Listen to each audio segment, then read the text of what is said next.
তোমার বন্ধু কিংবা টিমমেট যদি সে নুব হয় তাহলে তারা কখনো নুব বলে অপমান করো না, তারা তোমার সাথে নিয়ে গেম প্লে করো, কারণ তাদের মনটা অনেক সুন্দর থাকে।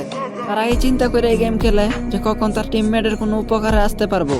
ও অনেক খুশি হয় যখন তার টিমমেটটা জিতে যায়। ও নুবে এটার জন্য তুমি নক হওয়ার পরে সে ওয়েট করে বসে থাকে না যে কখন এনিমি চলে যাইবো তারপরে সে যায় রিভাইভ করব, ওই চিন্তাটা কিন্তু কখনোই করে না তারা। তোমার মতো নিজেদের টিমমেট রে কনফার্ম হইতে দেয় না কখনো, তার জন্যই কিন্তু সে ওপেনে চলে আসে তোমারে বাঁচানোর জন্য। তারা কিন্তু এই চিন্তাটা করে না সামনে কি দুইজন আছে নাকি পুরো স্কোয়াড আছে, কেমন টাইপের প্লেয়ার আছে, হ্যাকার টাইপের প্লেয়ার নাকি ভালো কোনো স্কোয়াডের প্লেয়ার, ওইটা তারা কখনো চিন্তা করে না। তাদের মাথায় তখন শুধু একটা কথাই থাকে যে হয়তো নিজে মরমু না হলে টিমমেট রে বাঁচামু। এই চিন্তা করে কিন্তু তারা হ্রাস কইরা দেয়। কদর করো এই নুব টিমমেটদেরকে যাদেরকে নিয়ে তোমরা সারাটা ম্যাচে মজা করো। কালকে যদি তোমাদের এই নুব টিমমেটটা প্রো হয়ে যায় না তখন অনেক মনে পড়বো তার কথা। তো আজকে মেনশন করে যাও তোমাদের এমন টিমমেটকে।